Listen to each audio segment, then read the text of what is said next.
The stagecoach lurched to a violent stop in front of the dusty ranch house, throwing Hannah Reynolds against the worn leather seat as the driver shouted something unintelligible from his perch. She pressed her gloved hand against the small window, squinting through the grime and afternoon heat at what was supposed to be the Triple Creek Ranch, where her future employer, a wealthy widow named Mrs. Adelaide Thornton, awaited her arrival to serve as a governess to 3 young children. The sprawling ranch before her looked nothing like the description in the letter she clutched in her other hand. All weathered wood and practical construction, rather than the grand estate she had imagined. But perhaps the western territories of Idaho in 1878 simply had different standards than Boston. "This is the Hartley place, miss," the driver called down, his weathered face appearing at the window. "You said the ranch 5 miles north of Wallace, Idaho, and this is it." Hannah's stomach dropped as she fumbled for the letter, reading it again with mounting horror. 5 miles northeast, not north. The words swam before her eyes as she realized her mistake, or perhaps the driver's mistake, but either way she had arrived at entirely the wrong destination. Before she could formulate a response, her trunk landed in the dirt with a heavy thump, and the driver was already climbing back onto his seat. "Wait, please. There has been a terrible misunderstanding," she called out, gathering her skirts to lean out the door, but the man simply tipped his hat. "Got 3 more stops before nightfall, miss. Can't be waiting around. Good luck to you." The horses surged forward before she could protest further, leaving her standing alone in a cloud of dust, her heart hammering against her ribs as she watched her only transportation disappear down the rutted road. The late afternoon sun beat down mercilessly on her dark travel dress, already damp with perspiration from the long journey from Boise. She turned slowly to survey her predicament, taking in the modest ranch house, the barn that had seen better years, and the corrals where several horses stood swishing their tails against flies. At least someone lived here, she reasoned, trying to calm the panic rising in her chest. She would simply explain the situation, ask for directions to the Triple Creek Ranch, and perhaps someone would be kind enough to give her a ride or at least tell her how to get word to Mrs. Thornton. Hannah smoothed her hands over her travel-stained dress, tucked a strand of chestnut hair back into her practical bun, and started toward the house, her boots stirring up small clouds of dust with each step. The front door opened before she reached the porch steps, and a man emerged who made her breath catch despite her anxiety. He was tall and broad-shouldered, with sun-bronzed skin that spoke of countless hours working outdoors, and dark hair that curled slightly where it touched his collar. His eyes, a striking shade of gray-green, widened slightly at the sight of her, and he removed his hat in an automatic gesture of courtesy that revealed more of his handsome, angular features. "Madam," he said, his voice deep and slightly rough, touched with surprise. "I wasn't expecting anyone today." "I apologize for the intrusion," Hannah began, trying to keep her voice steady despite how flustered she felt under his direct gaze. "There has been a terrible mistake. I am Hannah Reynolds, and I was supposed to arrive at the Triple Creek Ranch to begin employment as a governess, but the driver brought me here instead. I realize this is highly irregular, but I was hoping you might be able to direct me to the correct location, or perhaps help me send word that I have been delayed." The man's expression shifted from surprise to something that looked almost like amusement, though he had the grace not to smile at her predicament. "The Triple Creek Ranch is about 10 miles from here, madam. That's quite a mix-up." He glanced at the sun, which was already beginning its descent toward the western horizon. "It will be dark in a few hours, and that road is not safe for traveling after nightfall, especially not for a lady alone." "I see," Hannah said faintly, the full weight of her situation settling over her like a heavy blanket. She had nowhere to go, no way to get there, and night was coming. I do not suppose there is another stagecoach that passes through, or perhaps someone who might be traveling in that direction. Not today, I'm afraid. The man studied her for a long moment, seeming to consider something before he stepped aside and gestured toward the door. I'm Grant Hartley. This is my ranch. It wouldn't be proper to leave you stranded out here with darkness coming on. You are welcome to stay the night, and in the morning I can take you to the Triple Creek Ranch myself. I have business in that direction anyway. Relief flooded through Hannah so powerfully that she felt momentarily dizzy. That is extraordinarily kind of you, Mr. Hartley. I cannot thank you enough. I promise I will not be any trouble. No trouble at all, Miss Reynolds. His lips curved in a slight smile that transformed his serious face into something even more attractive. Let me get your trunk. You must be exhausted from your journey. As he moved past her to retrieve her belongings, Hannah caught the scent of leather and sage, and something else distinctly masculine that made her pulse quicken in a way that was entirely inappropriate given her circumstances. She followed him back to the house, her mind racing with the strangeness of the situation. Here she was, about to spend the night at the ranch of a complete stranger, a man who made her heart race just by looking at her with those remarkable eyes. It was scandalous by Boston standards, but she had left Boston behind when she boarded the train heading west, seeking adventure and independence, and a new life far from the stifling expectations of her family. The interior of the ranch house was surprisingly neat, with simple but well-made furniture and windows that let in the golden afternoon light. Grant set her trunk down near the door and turned to face her, his expression thoughtful. I should explain that I live here alone, he said, and she appreciated his directness about what could be a compromising situation. My ranch hand, Miguel, lives in the bunkhouse out back with his wife, Rosa. I will ask Rosa to come stay in the house tonight as a chaperone, so there will be no question of impropriety. Thank you, Hannah said, grateful that he understood the delicate nature of the circumstances. You are very considerate, Mr. Hartley. Just doing what any decent person would do, madam. He moved toward the kitchen area. Let me get you some water. You look about done in from the heat. Hannah sank gratefully onto one of the chairs at the sturdy wooden table, removing her gloves and bonnet as Grant pumped water into a tin cup.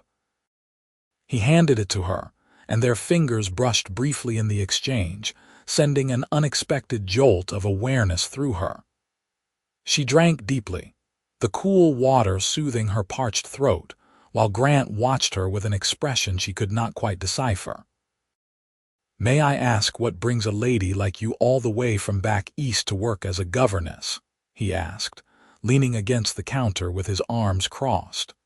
You have the bearing of someone educated, refined. Seems like you could have found similar work closer to home. Hannah considered how much to reveal, then decided that honesty felt right somehow with this straightforward man. I wanted a change, Mr. Hartley. My parents had very specific plans for my life that did not align with my own desires. They wished me to marry a banker twice my age who could provide them with social connections. I wished to make my own choices, live my own life. So I took the money I had saved and bought a train ticket west. Something shifted in Grant's expression, a warmth entering his eyes that had not been there before. That took courage. Not many people are brave enough to chase what they really want. Or foolish enough, Hannah said with a small laugh. I am 22 years old, nearly an old maid by Boston standards, with no prospects and no family support. Some would say I have made a terrible mistake. I don't think so, Grant said quietly. I think you have made your own path. That is something to be proud of. Before Hannah could respond, the sound of hoofbeats drew their attention. Grant moved to the window, his posture shifting to something more alert, and Hannah felt a flutter of new anxiety. Had something else gone wrong? "It is a rider coming fast," Grant said, his hand moving instinctively to the gun belt Hannah had not noticed he was wearing. "Stay here, Miss Reynolds." He stepped out onto the porch, and Hannah could not help but move to the window to peek out, her curiosity overriding her obedience. A horse thundered into the yard, and atop it sat a young woman in a traveling dress similar to Hannah's own, her face flushed with exertion and distress. As the rider drew closer, Hannah's heart nearly stopped. The woman looked exactly like her, same chestnut hair, same features, same build. It was her twin sister, Hope Reynolds. Hannah rushed to the door and out onto the porch, nearly colliding with Grant in her haste. "Hope," she cried out, her voice breaking with shock and confusion. "What are you doing here?" Hope slid from the horse with practiced ease that Hannah had never mastered, despite their shared riding lessons as children. Her sister's face was a mixture of relief and bewilderment as she stared at Hannah. "Hannah, but how?" "I just came from the Parker Ranch, where they were expecting someone named Hannah Reynolds to arrive as a cook and housekeeper, but I am Hope Reynolds, and I was supposed to go to the Meadowlark Ranch to work as a seamstress." Hope's words tumbled out in a rush. "The driver took me to the wrong place, and when I realized the mistake, one of the ranch hands there said he had heard another woman had been dropped at the wrong ranch too, and might it be me? So he gave me a horse and directions to come here to see if it was true." Hannah and Hope stared at each other for a long moment, before simultaneously bursting into laughter tinged with hysteria. It was absurd, impossible, and yet entirely fitting for the Reynolds twins, whose lives had always seemed to tangle together in unexpected ways. Grant looked between them with an expression of complete bewilderment. "You are twins," he said slowly, as if trying to make sense of this new development. "Yes," Hannah and Hope said in unison, then laughed again. "I did not know you were coming west too," Hannah said to her sister, reaching out to grasp Hope's hands. "When did you leave Boston?" "2 weeks after you, apparently," Hope replied, squeezing back. "I could not stand it after you left." "Mother and father were furious, and they kept pressuring me to marry that horrible banker in your place, and I just could not bear it. So I took what money I had and followed you west, but I did not know exactly where you had gone. I simply found a position in Idaho and hoped that perhaps we might find each other eventually.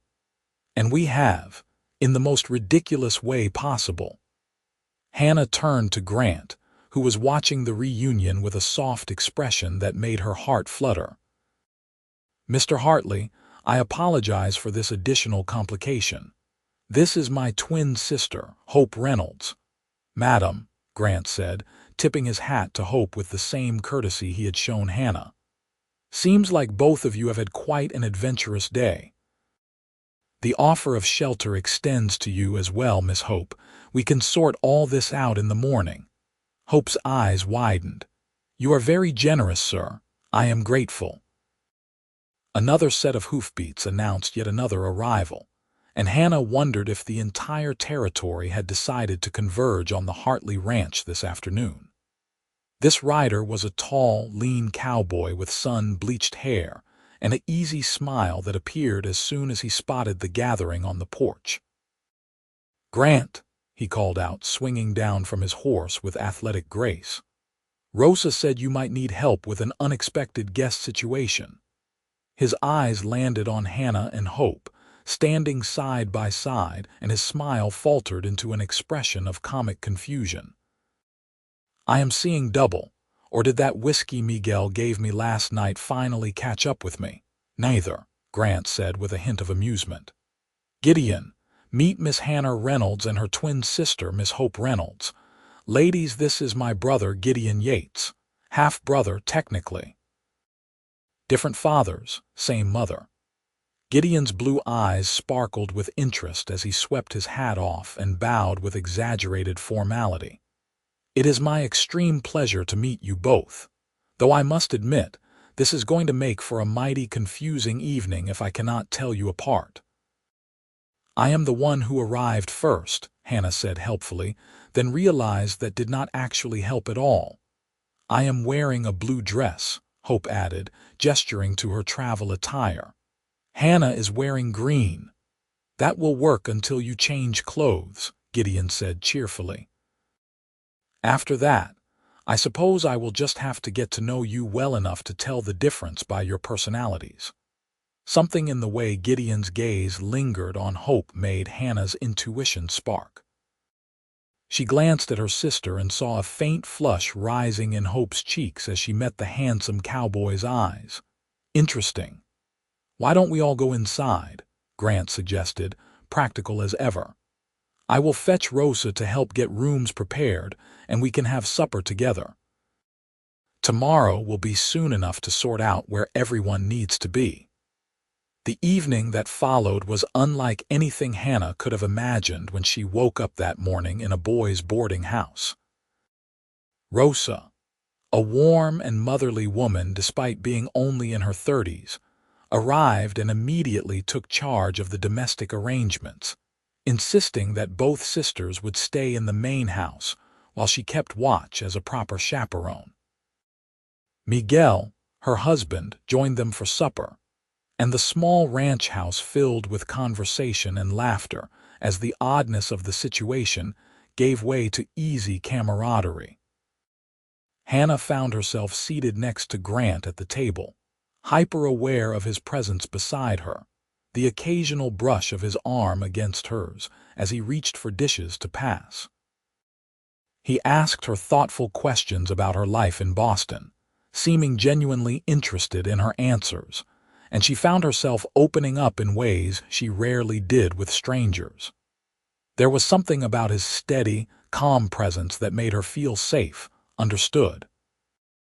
Across the table, Hope and Gideon were engaged in animated conversation, his quick wit drawing bright laughter from her sister. Hannah smiled to see it. Hope had always been the more reserved twin in social situations, careful and quiet where Hannah was bold and outspoken. But Gideon seemed to bring out a lighter side of her sister, a playfulness that had been suppressed under their parents' strict expectations. "This is the strangest day of my entire life," Hope declared at one point, shaking her head in wonder. "This morning I woke up in a boarding house in Boise, thinking I was about to start a new position as a seamstress. Now I am sitting in a ranch house eating supper with my twin sister I did not even know was in Idaho, and both of us ended up at the wrong ranches." "The Lord works in mysterious ways," Rosa said with a knowing smile.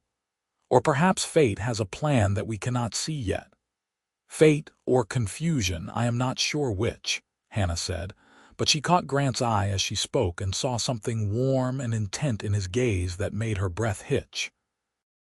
After supper, Gideon offered to show Hope the horses in the barn, and Hannah watched them walk out together into the twilight with a mixture of amusement and slight concern for propriety. But Rosa simply smiled and continued clearing dishes, and Hannah relaxed. Perhaps the West truly was different from Boston in more ways than just the landscape. Grant followed Hannah's gaze and said quietly, "Gideon is a good man, bit of a charmer but honest. Your sister is safe with him." "I trust your judgment," Hannah replied and meant it. There was something inherently trustworthy about Grant Hartley, a solidity that appealed to her on a deep level. "Would you like to see the sunset?" he asked, gesturing toward the front porch. "The view from here is something special." Hannah nodded, and they stepped out into the cooling evening air. The sky was ablaze with orange and gold and deep purple, stretching endlessly over the rolling hills and distant mountains. She had never seen anything like it in Boston, where buildings blocked most of the horizon. "It is beautiful," she breathed, moving to the porch railing to get a better view. It is, Grant agreed, but when she glanced at him, he was looking at her, not the sunset. Her heart skipped several beats as their eyes met and held. There was no mistaking the attraction in his gaze, the same pull she felt drawing her toward him. It was madness, she told herself. She had known this man for mere hours. But time seemed to operate differently here, in this wild place where the rules of Boston society held no sway. "Miss Reynolds," Grant said, his voice lower than before. "Hannah, if I may be so bold, I know we have only just met and this situation is highly unusual, but I find myself very glad that stagecoach driver made his mistake today." "As do I," Hannah admitted, her pulse racing. "Though I cannot quite explain why. This morning my greatest concern was making a good impression on Mrs. Thornton. Now I cannot seem to think about anything except how strange and wonderful it is to be standing here with you."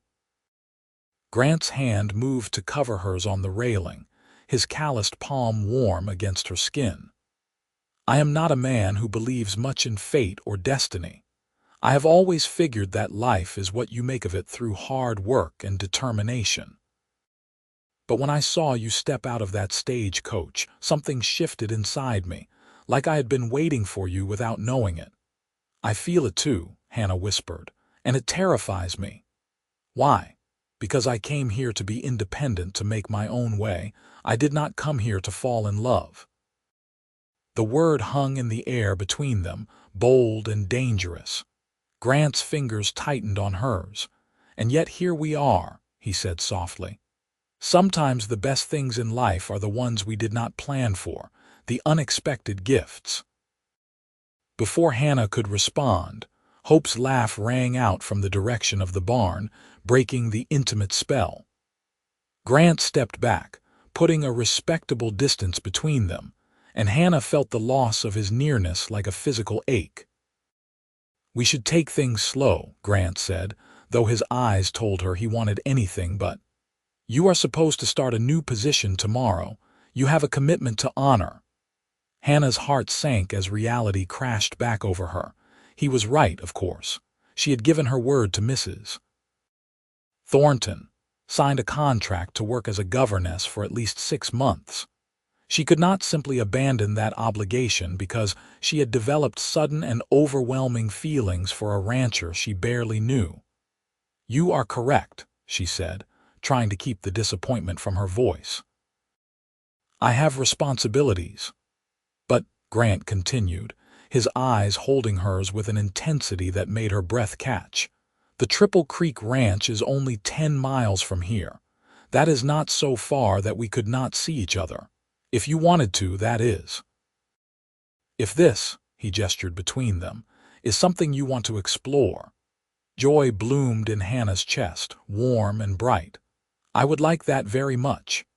Grant smiled then, a full, genuine smile that transformed his entire face and made Hannah's knees weak. "Then I will make sure to have plenty of reasons to visit the Triple Creek Ranch in the coming weeks." Hope and Gideon returned from the barn shortly after, both looking flushed and happy in a way that suggested more than just horse appreciation had occurred. Hannah raised an eyebrow at her sister, who responded with a small, secretive smile. The evening ended with Rosa showing the twins to a small but comfortable bedroom where they would share a bed as they had as children. As Hannah changed into her nightgown and brushed out her hair, Hope sat on the bed and watched her with knowing eyes. "You like him," Hope said. "It was not a question."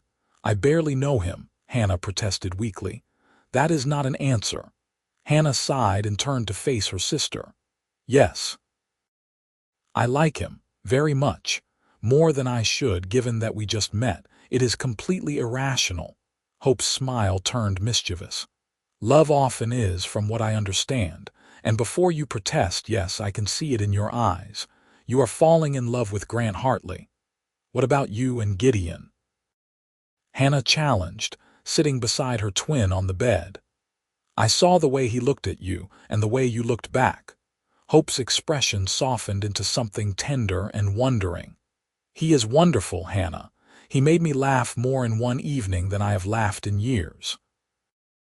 And when we were in the barn, he told me about his dreams of starting his own ranch someday, and the way he talked about it was so passionate and alive. And then he kissed me. "Hope," Hannah gasped, though she was more delighted than scandalized. "Just once and very sweetly." "And he asked permission first." Hope's eyes shone in the lamplight. "He said that fate had dealt him a better hand than he ever expected when I rode onto this ranch today. Is that not the most romantic thing you have ever heard?" Hannah hugged her sister tight, feeling the familiar comfort of her twins' presence mixed with the newness of their shared adventure. "We are both losing our minds. We came west to be independent women, and instead, we are falling for cowboys within hours of arriving. Maybe independence and love are not mutually exclusive," Hope mused. "Maybe we can have both." "Maybe," Hannah agreed, hope rising in her chest alongside the fear. "But I am supposed to leave tomorrow to go to the Triple Creek Ranch, and you are supposed to go to the Meadowlark Ranch. How can anything develop when we will be separated?" "The same way anything worthwhile develops," Hope said pragmatically, "with effort and patience and faith that it is meant to be." They talked late into the night, catching each other up on the weeks they had been apart, sharing their fears and hopes for the future. When they finally fell asleep, Hannah's last thought was of Grant's eyes and the way his hand had felt covering hers on the porch railing. Morning came bright and clear, and Hannah woke to the smell of coffee and bacon drifting from the kitchen. Rosa was already up, cooking breakfast with the practiced efficiency of a woman used to feeding hungry ranch hands. Hope still slept beside Hannah, her hair fanned across the pillow, and Hannah took a moment to study her twin's peaceful face before rising and dressing quietly. She found Grant in the kitchen, already dressed and clearly prepared for the day's work. He looked up as she entered, and his face lit up in a way that made her heart sing. "Good morning," he said warmly. "Coffee, please," Hannah replied, accepting the cup he poured for her. Their fingers brushed again in the exchange, and she saw from his expression that he felt the same electric awareness she did. "I have been thinking," Grant said after a moment, his voice low so as not to disturb Rosa, who was humming as she cooked, "about the situation with the ranches. It seems to me that perhaps things worked out the way they were meant to." Hannah tilted her head, curious. "What do you mean?" "Well, you were supposed to go to the Triple Creek Ranch to be a governess. But you have education and refinement, skills that would be wasted on children who already have access to schools in Wallace. Hope was supposed to go to the Meadowlark Ranch as a seamstress, but from what she told Gideon last night, she does not actually enjoy sewing much. It was simply one of the few respectable positions available." "That is true," Hannah agreed slowly. "Hope always hated needlework. She preferred cooking and managing households. She was the one who ran our family home, really, while Mother took credit for it." Grant nodded. "And Hope was delivered to the Parker Ranch, where they need a cook and housekeeper. Those are skills she actually has and enjoys. Meanwhile, you arrived here, at a ranch that is about to need someone with your particular talents." Hannah frowned, confused. "I do not understand. You live alone. You said you have Miguel and Rosa. What would you need a governess for?" Grant's expression turned slightly embarrassed. "Not exactly a governess, but I have been thinking about expanding the ranch, bringing in more hands, building it up into something bigger. To do that, I need help with the business side of things. Records, correspondence, managing accounts. I can barely read and write, Miss Reynolds. I learned late and never got the hang of it properly. But you could do those things easily, I would wager." Hannah's mind raced. What he was proposing was highly unconventional, but it also made a strange kind of sense. "You are suggesting I stay here and work for you instead of going to the Triple Creek Ranch?" I am suggesting that perhaps the mix-up was not such a terrible thing after all. That perhaps it was meant to happen this way. Grant's gray-green eyes held her steadily. I know it is presumptuous of me. We only met yesterday, but I cannot shake the feeling that you are supposed to be here, Hannah, that this is where you belong. Before Hannah could answer, Gideon entered the kitchen with Hope beside him, both of them looking remarkably awake and cheerful for such an early hour. Gideon's face split into a grin when he saw Grant and Hannah in deep conversation. "Morning, brother," Gideon said cheerfully. "Hope and I have been talking, and we have a proposition for you." "Oh," Grant raised an eyebrow. Hope stepped forward, her expression earnest and hopeful. "Hannah told me what you suggested to her, about possibly staying here to help with ranch business. And Gideon told me that you have been wanting to expand but needed help. What if we all stayed? Hannah could handle your correspondence and accounts. I could manage the household and cooking, and with 4 adults working together, could you not build this place into something really special?" Hannah stared at her sister in surprise. "But what about your position at the Meadowlark Ranch? You gave your word." "I sent a telegram last night," Hope admitted, "from Wallace when Gideon rode with me to tell the Parker Ranch where I had gone. I explained the situation to the Meadowlark Ranch, and they were very understanding. They said they would find someone else. The contract had not been officially signed yet, so there was no legal obligation. And the Parker Ranch was delighted to offer Hope the position she was actually suited for," Gideon added. "So she is committed there, but she could live here and ride over each day. It is only 3 miles. Grant looked between them all, his expression thoughtful. "And what about the Triple Creek Ranch, Hannah? Your commitment there?" Hannah bit her lip. "I would need to send a telegram as well, explain the situation, but like Hope, I have not officially started yet. If I contact them quickly and they can find a replacement, perhaps there would be no hard feelings." "Perhaps," Grant said slowly. "Fate has dealt us all a better hand than we realized." The phrase echoed what Gideon had said to Hope the night before, and Hannah saw her sister's eyes light up at the words. There was something happening here, something larger than just 2 sisters ending up at wrong ranches. It felt like destiny unfolding, like pieces of a puzzle clicking into place. "There is one more thing to consider," Gideon said, his tone becoming more serious. "If both of you ladies are staying here, even with Rosa as a chaperone, there will be talk. This is a small community and people notice things. Your reputations could be compromised." Hannah had not thought of that, and anxiety fluttered in her stomach. She had not come all this way to escape one scandal only to create another.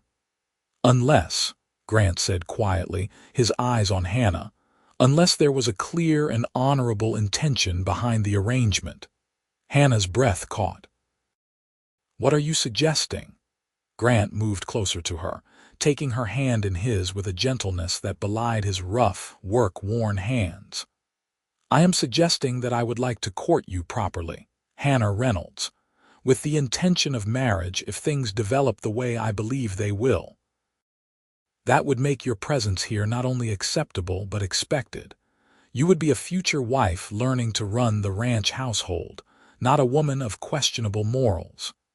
Hannah's heart hammered so hard she thought everyone must be able to hear it. Marriage. He was talking about marriage after knowing her barely a day. It was insane, reckless, completely improper.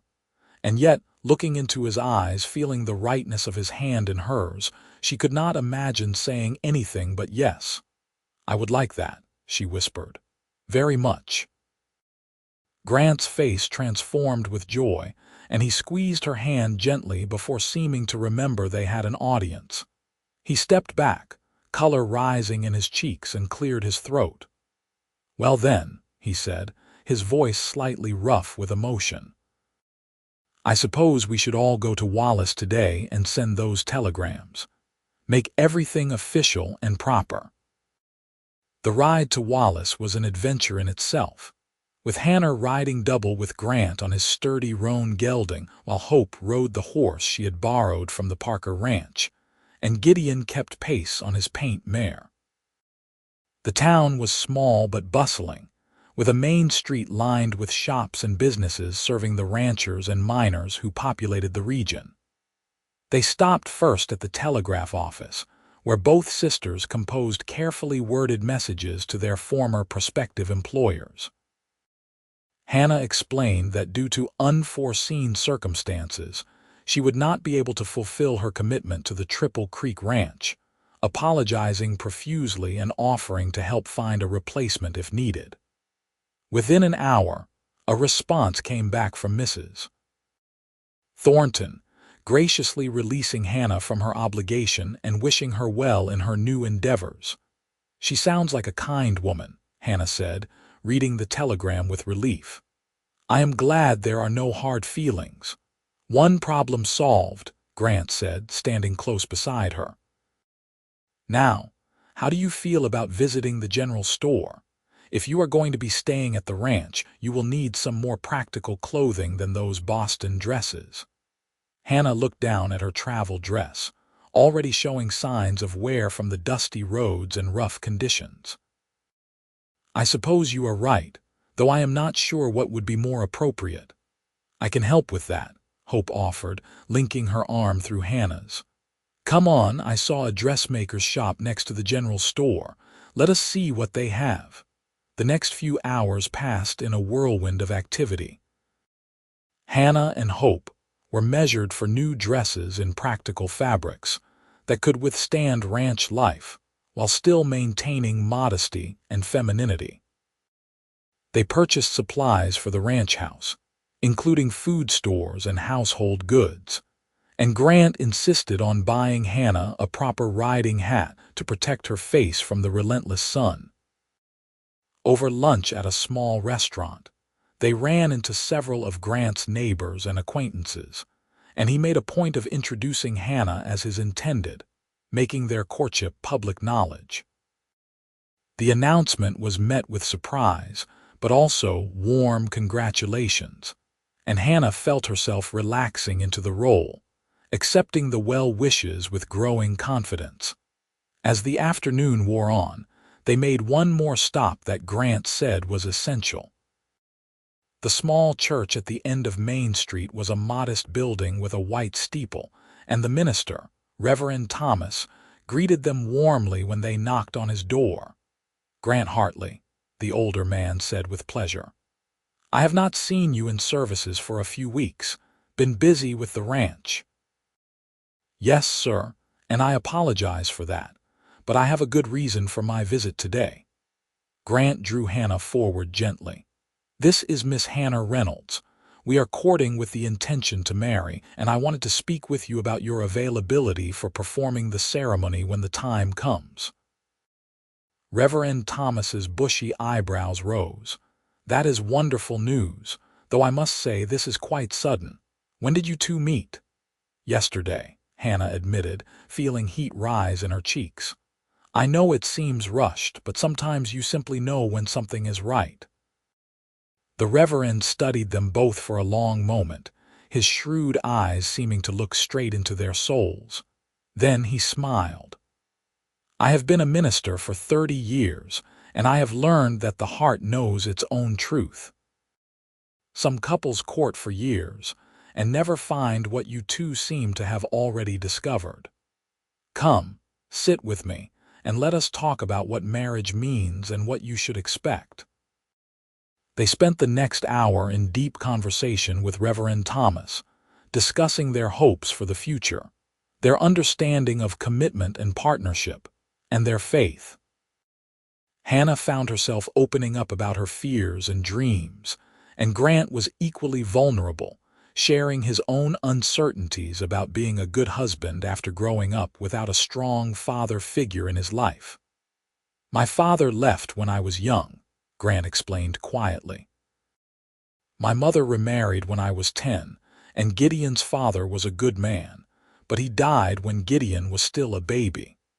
So I have not had the best examples of what a husband and father should be. I worry about making mistakes, about not being enough." Hannah reached over and took his hand, lacing her fingers through his. "We will learn together. That is what partnership means, is it not? Two people figuring things out side by side." "Wise words, Miss Reynolds," Reverend Thomas said approvingly. "I think you two will do just fine. Now, as for the ceremony itself, I recommend a proper courtship period of at least 2 months. That will give you time to truly get to know each other and make sure this is the right decision. It will also allow the community to adjust to the idea and prevent any unseemly gossip." Grant looked to Hannah, silently asking her opinion. She nodded. 2 months seems reasonable. That will take us into late September when the weather should still be pleasant. "Excellent," the Reverend said, standing and shaking both their hands. "I look forward to seeing you both in services on Sunday and to watching your courtship blossom. May God bless this union." As they left the church, Hannah felt a sense of peace settling over her.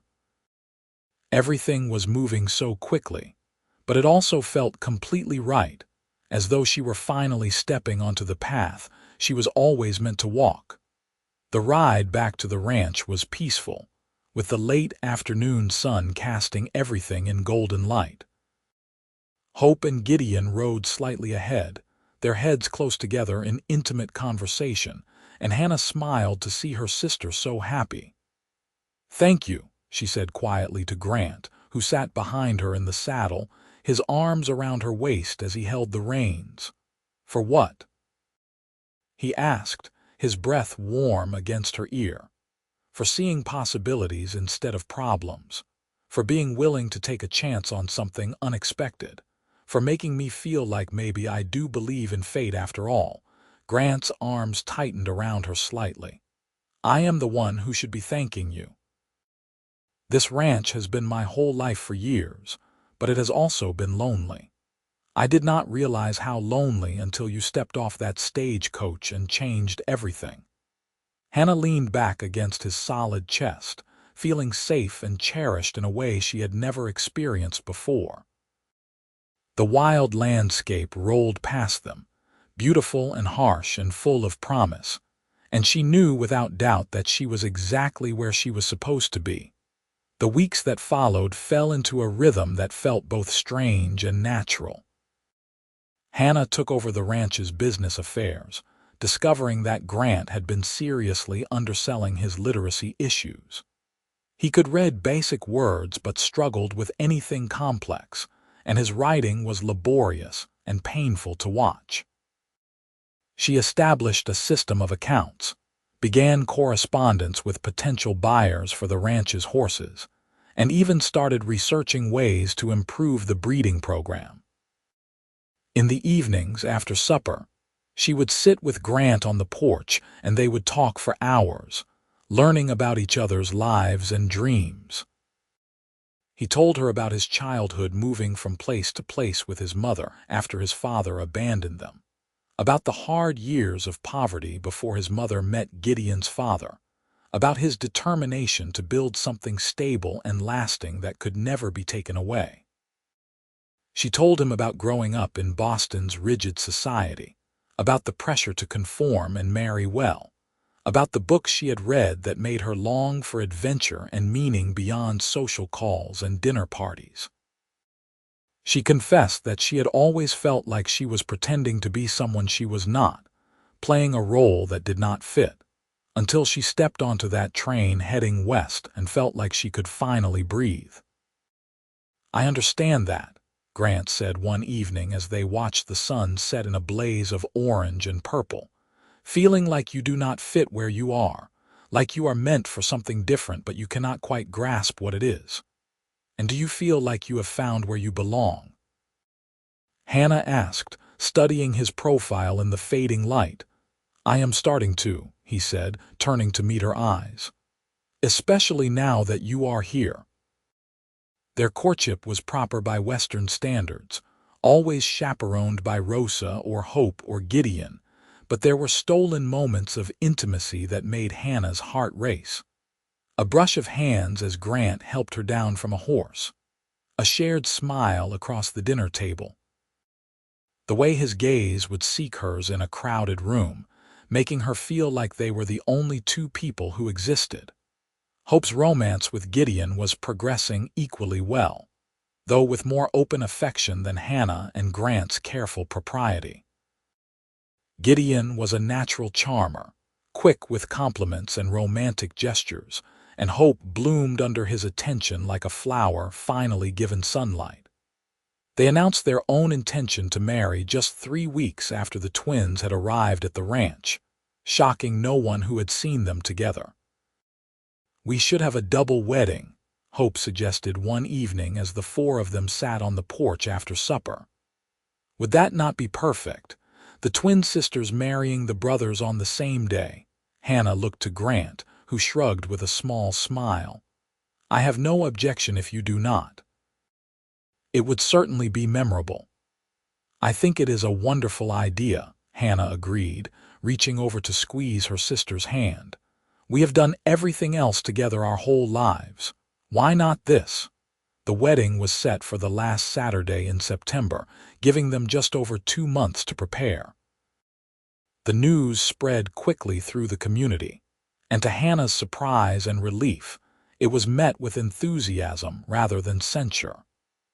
The romantic story of twin sisters ending up at wrong ranches and finding love seemed to capture everyone's imagination. As the summer days grew shorter and the September date approached, Hannah found herself falling more deeply in love with Grant every day. She loved his quiet strength, the way he treated everyone with respect regardless of their station, his dry sense of humor that caught her off guard and made her laugh. She loved watching him work with the horses, his patience and skill evident in every movement. She loved the way he looked at her like she was precious and wonderful and exactly what he had been waiting for. One morning in early September, Hannah woke to the sound of hammering and male voices outside. She dressed quickly and went to investigate, finding Grant and Gideon along with Miguel and several other ranch hands working on an addition to the house. "What is this?" she asked, approaching Grant with curiosity. He looked up from the beam he was measuring, his face slightly flushed. "Well, the house only has 2 bedrooms right now. With 2 married couples living here, we are going to need more space, so we are adding on 2 more bedrooms and a larger kitchen for Hope since she keeps complaining about how cramped the current one is."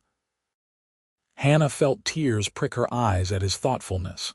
"Grant, this is too much. The expense." "No expense is too much for making a proper home for my wife," he said firmly, then seemed to realize what he had said. "For my future wife, I mean."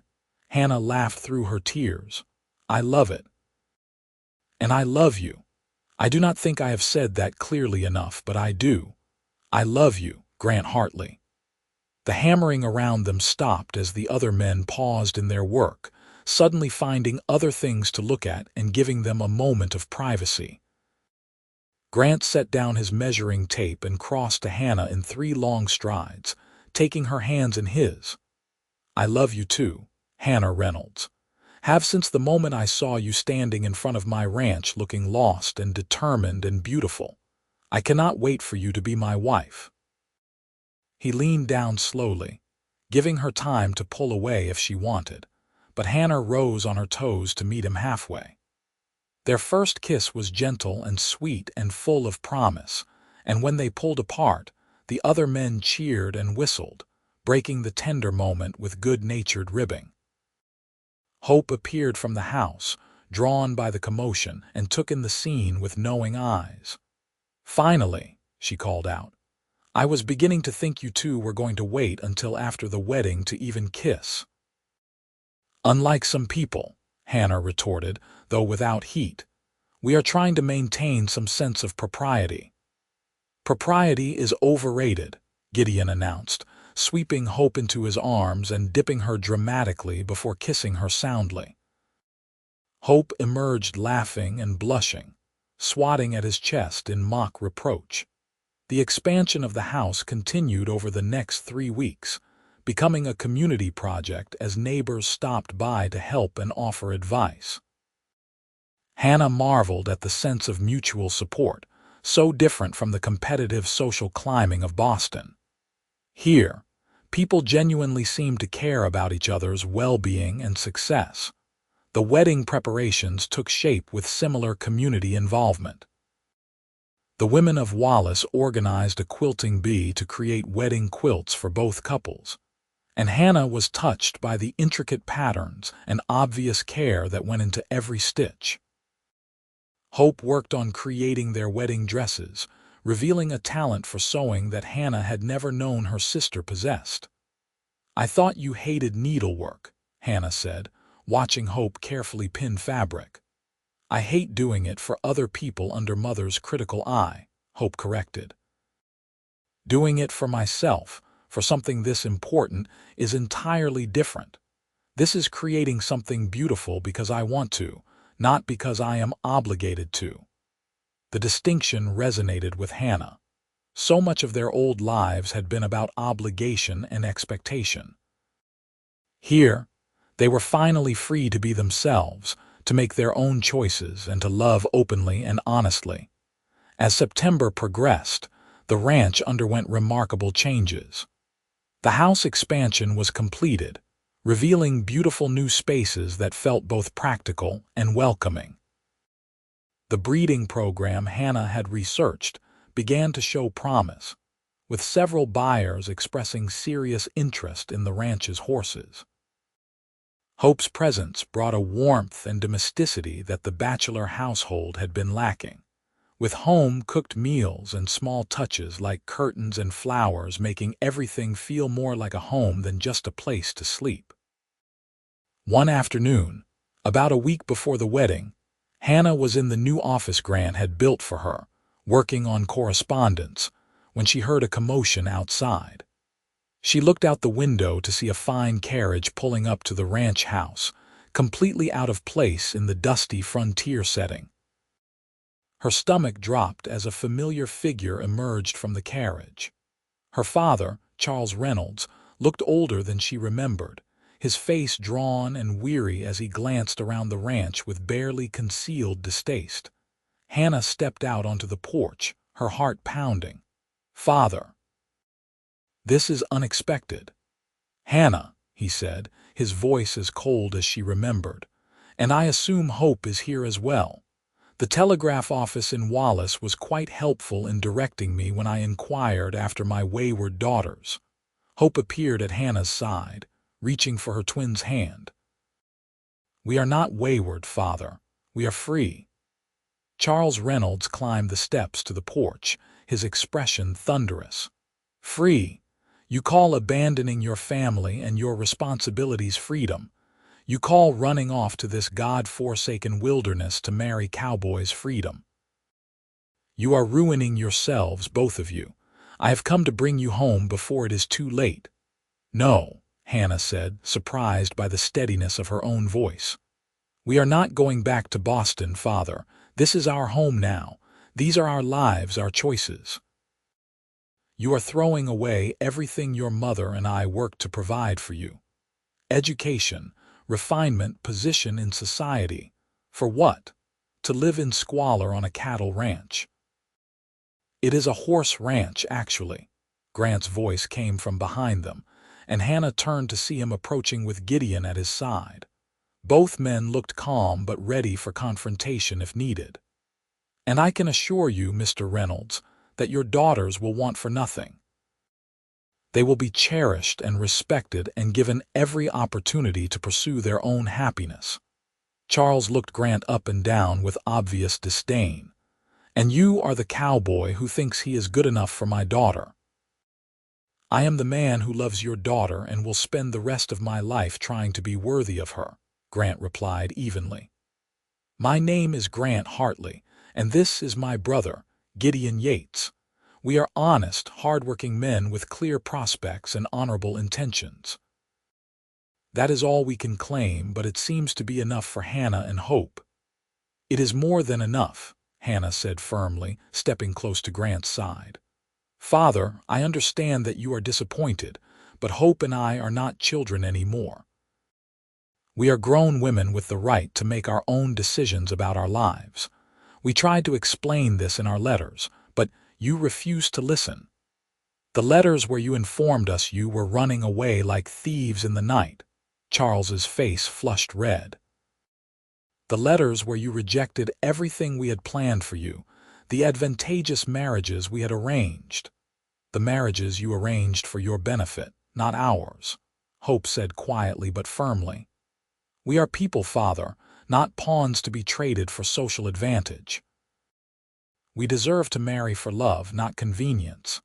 Love," Charles spat the word like a curse. "Love does not pay bills or maintain position. Love fades, but practical considerations endure. You are being naive and foolish, both of you." "Then we will be naive and foolish together," Hannah said. "But we will be happy." "Can you say you and Mother are happy, Father? Can you honestly tell me that your marriage of practical consideration has brought you joy?" For a moment, something flickered in Charles Reynolds' eyes, something that looked almost like pain. But then his expression hardened again. "Happiness is not the point. Security, stability, family honor, these are what matter. We will have all those things here," Gideon spoke up. "Maybe not in the way you define them, but in ways that matter to us. Your daughters will be part of a community that supports them, married to men who love them, living lives they chose for themselves. Is that not worth something?" Charles was silent for a long moment, his gaze moving between his daughters and the men they had chosen. When he spoke again, his voice was tired. "You are both set on this course, then. Nothing I say will change your minds." "No, Father," Hannah and Hope said in unison. He nodded slowly. "Then I have wasted a journey. Your mother will be devastated." "Mother will adjust," Hope said, "as will you. Perhaps someday you might even visit again, under better circumstances, and see that we have made good lives here." "Perhaps," Charles said, though he sounded doubtful. He turned to leave, then paused and looked back at his daughters. "I do not understand your choices. But you are my daughters, and I suppose I cannot simply stop loving you because you have disappointed me. So I will say this: be careful, be smart. And if you ever need help, genuine help, send word and I will come." It was the closest to a blessing they were likely to receive, and both sisters felt tears threatening. "Thank you, Father," Hannah whispered. They watched him climb back into his carriage and drive away, disappearing down the long road toward Wallace. Grant's arm came around Hannah's shoulders, solid and comforting, and she leaned into his strength. "That was harder than I expected," she admitted quietly. "But you stood your ground," Grant said with pride in his voice. "You chose your own path, even when it meant standing up to your father. That takes courage. We did it together," Hope added, coming to embrace Hannah from the other side. "Like always." The encounter with their father cast a shadow over the next few days, but it also solidified Hannah's certainty that she was making the right choice. She did not want the life her parents had planned for her, full of empty social obligations and loveless practicality. She wanted this: the ranch and the wide sky and the man who looked at her like she hung the moon. The wedding day dawned clear and beautiful, with the late September air crisp and cool after the long summer heat. Hannah woke in the room she shared with Hope for the last time, her sister already awake and watching the sunrise through the window. "Are you nervous?" Hope asked softly. "Terrified," Hannah admitted, "but also completely certain. Is that possible?" "I think that is exactly how you are supposed to feel." Hope turned to face her twin. "We are about to change our lives forever, Hannah, but we are doing it together just like we always planned. Remember when we were little and we used to dream about our weddings?" Hannah smiled at the memory. "We said we would marry on the same day in the same place, wearing matching dresses, and here we are, actually doing it. Younger us would be very proud," Hope said, her eyes shining with emotion. "We found our adventure, Hannah. We found our love stories." The hours before the ceremony passed in a blur of activity. Rosa and several other women from town arrived to help the brides prepare, styling their hair in intricate braids woven with wildflowers, and helping them into the beautiful dresses Hope had created. The gowns were simple but elegant, made of ivory silk with delicate lace details, practical enough for frontier life but special enough to mark the occasion's importance. The ceremony was held in the small church in Wallace, with what seemed like the entire community packed into the pews. Reverend Thomas stood at the front, beaming with joy as Hannah and Hope walked down the aisle together. No father to give them away because they were giving themselves, choosing this path with open eyes and full hearts. Grant and Gideon waited at the altar, both men dressed in their finest clothes, their faces showing clear emotion as they watched their brides approach. Hannah's eyes locked with Grant's, and everything else faded away. There was only him, only this moment, only the overwhelming rightness of it all. The ceremony itself was beautiful in its simplicity. Reverend Thomas spoke about love and commitment, about partnership and faith, about two couples beginning their journeys together. When it came time for the vows, Grant's voice was steady and sure as he promised to love and honor Hannah for all his days. Her own voice shook slightly with emotion as she made the same promises, meaning every word with her whole heart. "I now pronounce you husband and wife," Reverend Thomas declared with satisfaction. "Both pairs of you, gentlemen, you may kiss your brides." Grant's kiss was gentle and reverent, his hands framing Hannah's face as though she were infinitely precious. When they pulled apart, she saw tears in his eyes matching her own. Beside them, Gideon had swept Hope into an exuberant embrace that made the congregation laugh with delight. The celebration that followed was joyous and warm, with music and dancing and food enough to feed the entire town. Hannah danced first with her husband, savoring the feeling of his arms around her and the knowledge that they belonged to each other now, officially and completely. Later, she danced with Gideon while Grant danced with Hope, and the four of them came together to laugh about the strangeness and beauty of their joined fates. As the sun set on their wedding day, Grant and Hannah finally escaped the party to return to the ranch and the new bedroom that was now theirs. Hannah's heart pounded as they crossed the threshold, suddenly nervous about this final intimacy despite her certainty about their marriage.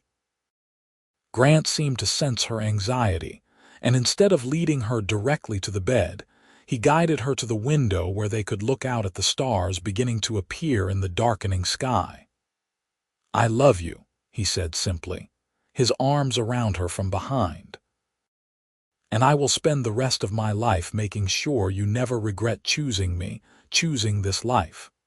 Hannah turned in his arms to face him, cupping his face in her hands. "I could never regret this. You are the best thing that ever happened to me, Grant Hartley." The wrong ranch turned out to be exactly the right place after all. "Fate dealt us a better hand than I ever dreamed possible," Grant murmured, echoing the words his brother had spoken to Hope weeks ago. Then he kissed her, and Hannah stopped thinking about fate or chance or anything else except the man she loved and the life they would build together. The months that followed their wedding were the happiest Hannah had ever known. She and Hope settled into their new roles as wives and partners in the ranch operation, their unique skills contributing to a thriving enterprise. The horse breeding program Hannah had developed attracted buyers from across the territory, and the ranch's reputation for quality stock grew steadily. Hope's work at the Parker Ranch continued, but she lived at the Hartley Ranch with her husband and sister, creating a warm home that became known for its hospitality. She and Gideon were openly affectionate in a way that made everyone smile, their love evident in every gesture and glance. Winter came to Idaho with snow and cold that Hannah had not experienced in Boston, harsh but beautiful in its own way.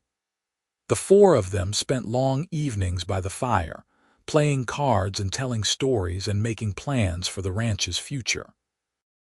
Grant taught Hannah to read the weather and the land, to understand the rhythms of ranch life. She taught him to read more fluently, patient and encouraging as he slowly gained confidence with written words. In the spring, Hope announced she was expecting a child, news that was met with jubilation by the entire household. Hannah felt a pang of envy mixed with genuine joy for her sister, wondering if she too might be blessed with motherhood soon. As if sensing her thoughts, Grant pulled her aside that evening. "It will happen for us too," he said quietly, his hand resting gently on her stomach, "when the time is right. And until then, I am grateful for every day I have with you, children or not." Hannah kissed him tenderly, loving him even more for understanding what she had not voiced. 2 months later, she missed her monthly courses and realized with breathless wonder that she too was carrying Grant's child. Their joy was complete. The twins' pregnancies progressed together, just as they had done everything else in their lives. They supported each other through morning sickness and fatigue, through the growing discomfort and the excited anticipation. The men built cradles and worried excessively, driving both women to laughter with their overprotectiveness. Hope delivered first, a healthy baby boy they named Jacob, with Gideon's blue eyes and Hope's gentle temperament.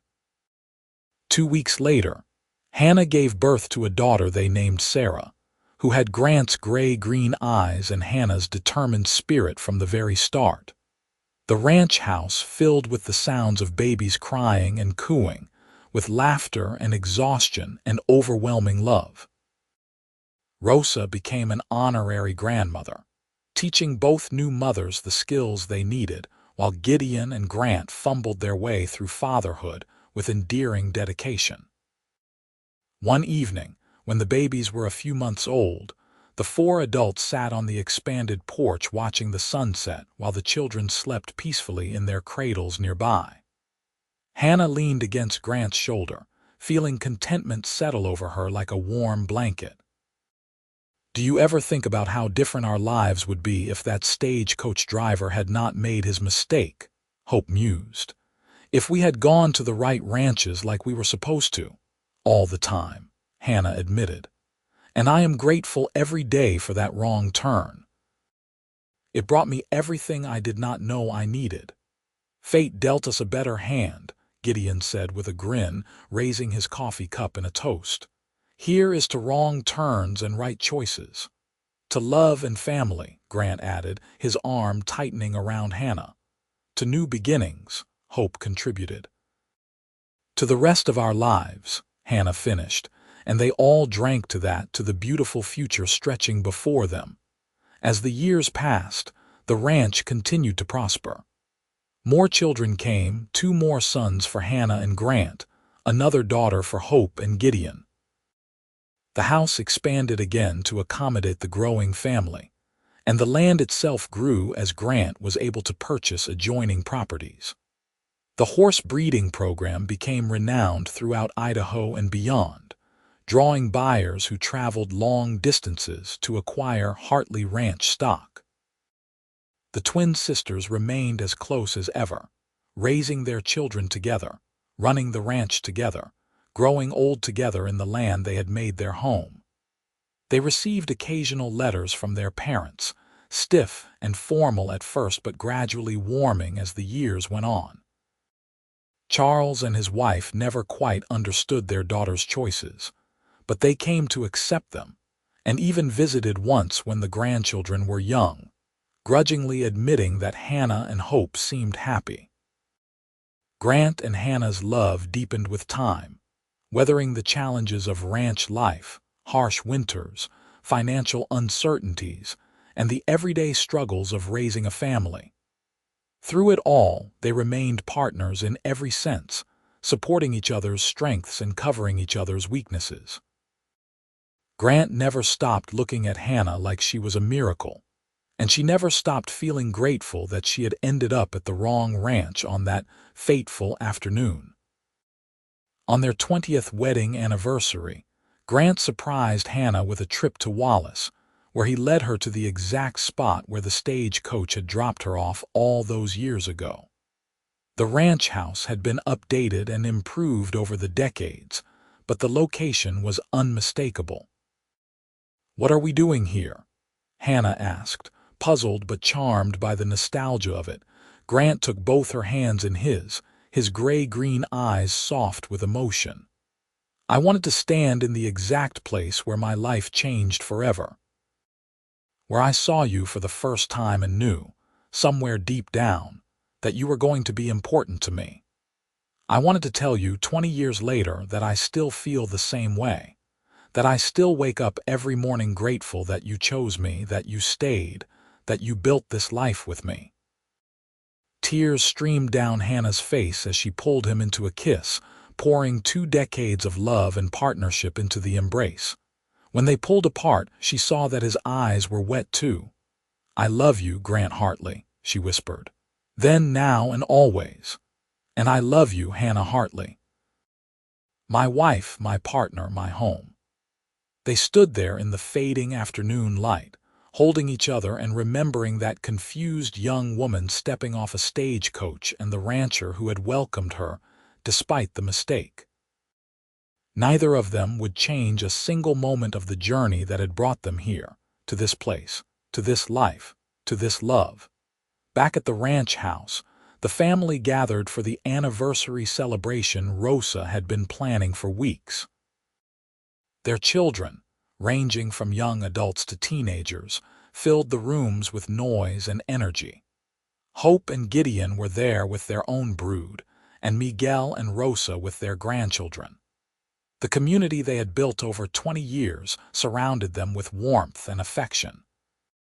As the evening wound down and the guests began to depart, Sarah, Hannah and Grant's eldest child and now a beautiful young woman of 19, approached her mother with curiosity in her gray-green eyes, so like her father's. "Mama, tell me again how you and Papa met," she asked, settling beside Hannah on the porch swing. "The whole story." Hannah smiled, never tiring of the tale that had become family legend. "Well, it all started when the stagecoach driver made a mistake and brought me and your Aunt Hope to the wrong ranches."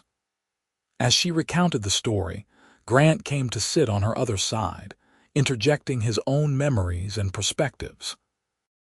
Sarah listened with rapt attention, as did several of her siblings who drifted over to hear the familiar but beloved tale once more.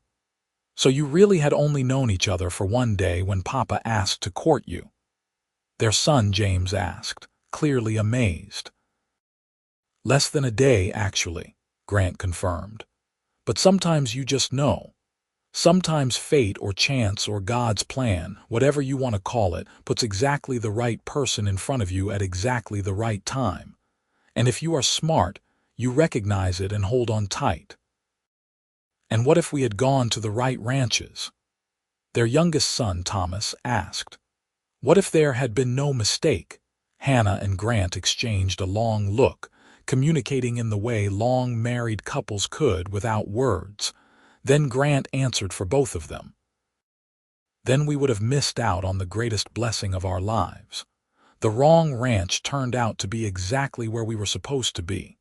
Sometimes what looks like a mistake is actually a gift, if you are willing to see it that way." Hope, overhearing from where she sat with Gideon, called out, "And sometimes fate deals you a better hand than you ever could have imagined."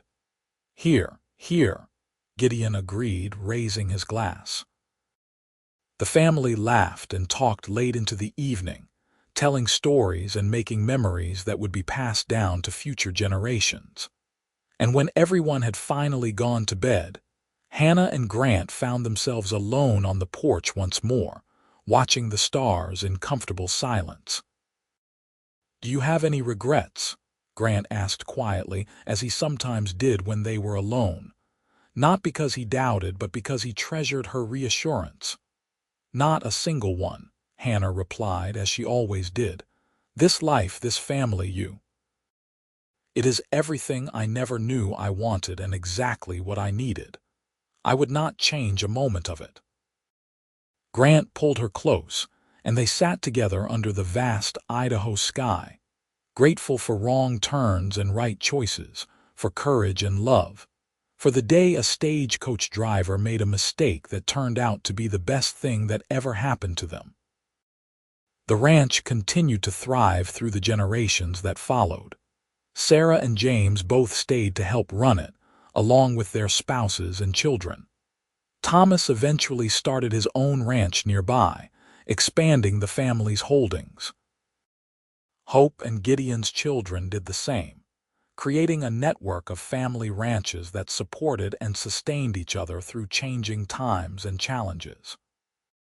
Hannah and Grant grew old together, their hair turning gray and then white, their hands becoming gnarled with age and work, but their love never diminishing.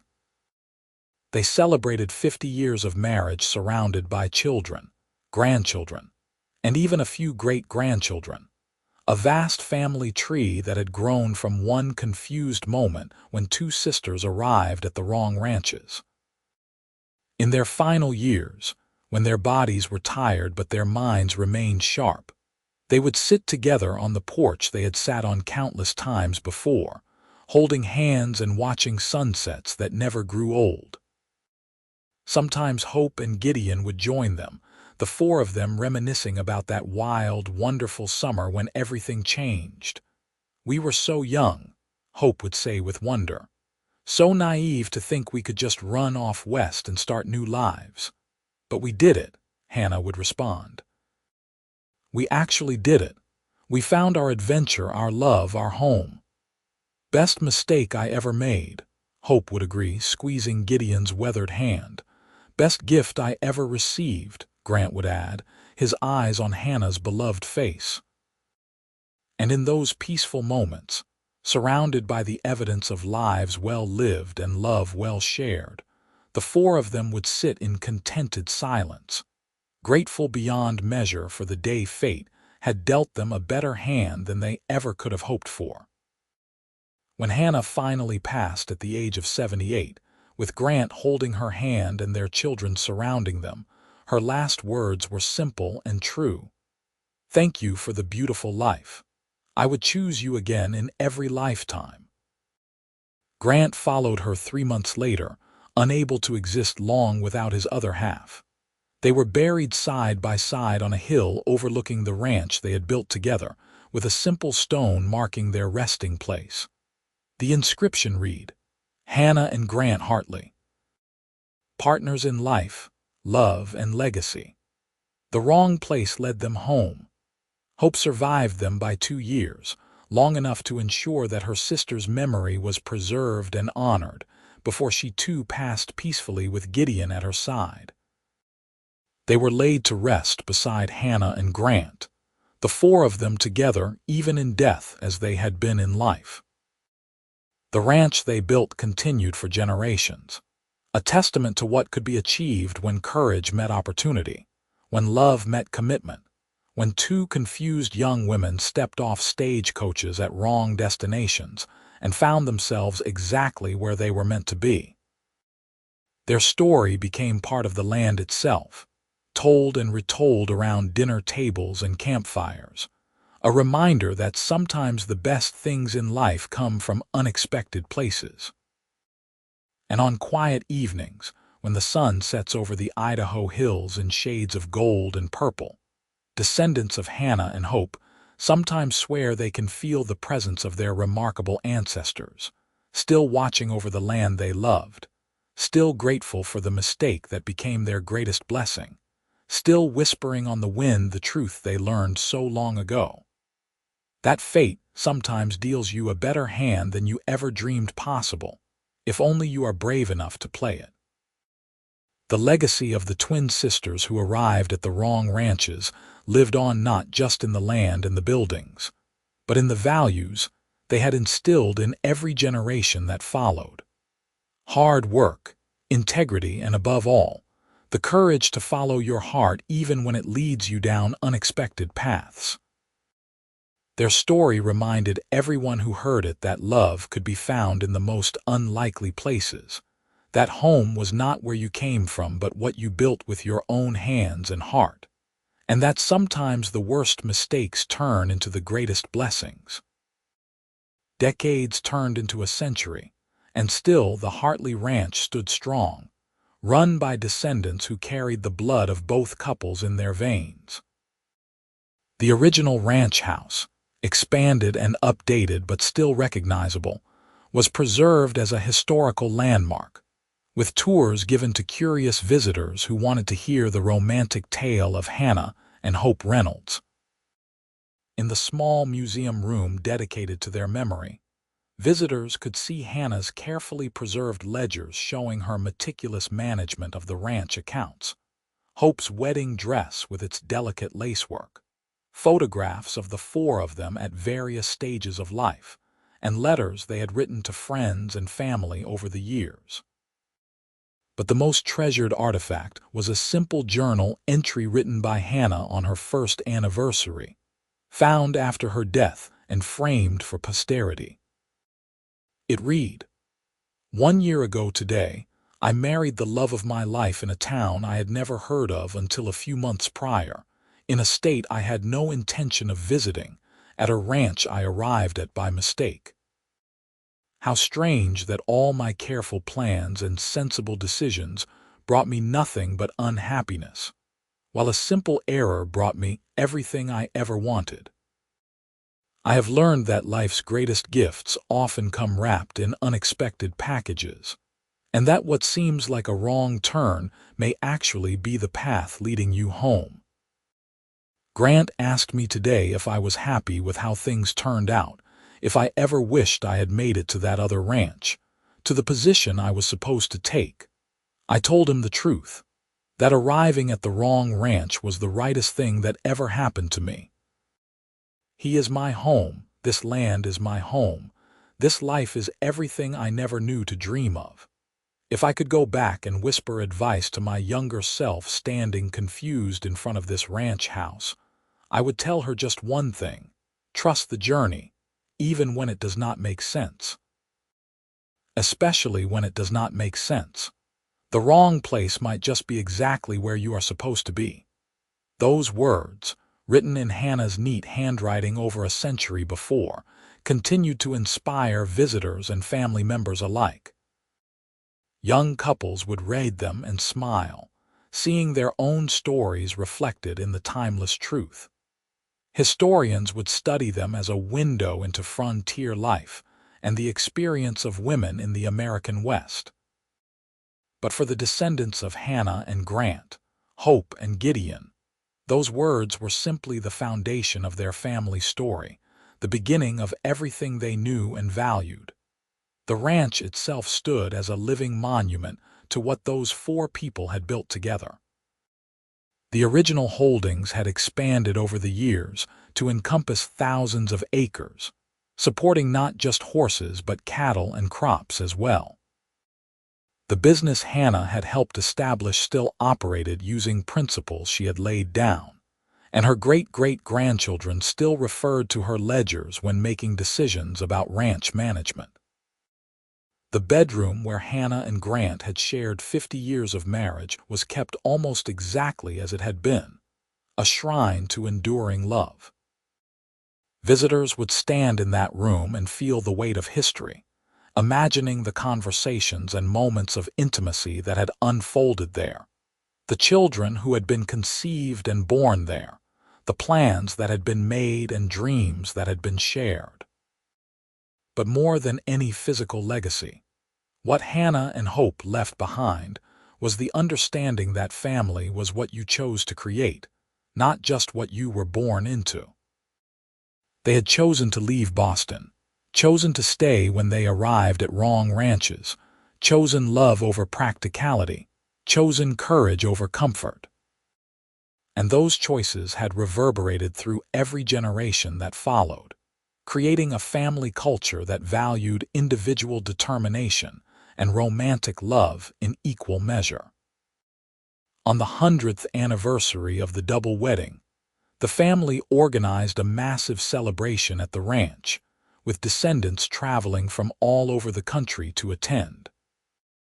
Over 200 people gathered, all connected by blood or marriage to those four people who had taken a chance on love in 1878. They ate and danced and shared stories, marveling at how one stagecoach driver's mistake had led to all of them existing. During the celebration, the current ranch manager, a great-great-grandson of Hannah and Grant named Robert Hartley, stood to make a toast. Holding up a glass, he looked around at the assembled crowd and smiled. 100 years ago, two young women got on the wrong stage coaches and ended up at the wrong ranches. Two young men welcomed them anyway, saw past the confusion to the possibilities. And from that mistake, from that moment of chaos and courage, came all of this. All of us.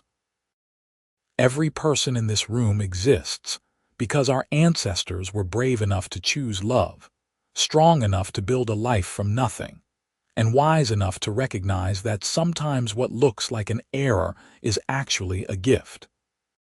So I want us to raise our glasses and toast to Hannah and Grant, Hope and Gideon, the four people who proved that the wrong place can be exactly the right destination. To family, to love, and to the courage to follow your heart even when it leads you somewhere you never expected to go. To family. The crowd echoed, glasses raised high. As the celebration continued into the evening, with music and laughter filling the same spaces that Hannah and Hope had once filled with their own joy, it was clear that their legacy was secure. Not just in the land or the buildings or even the business, but in the hearts and values of every person who carried their blood and their story forward.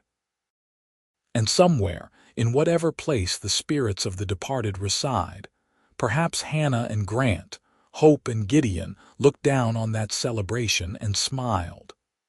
Their gamble had paid off beyond their wildest dreams. Their choice to embrace the unexpected had created something that would endure for generations. Their love had become legendary, their story immortal. The wrong ranch had indeed been exactly the right place, and fate had dealt them all a better hand than anyone could have imagined. The end of their mortal lives was not the end of their story, for true love never really ends. It echoes through time in the children and grandchildren who carry it forward, in the values that get passed down, in the very land that remembers the footsteps of those who loved it.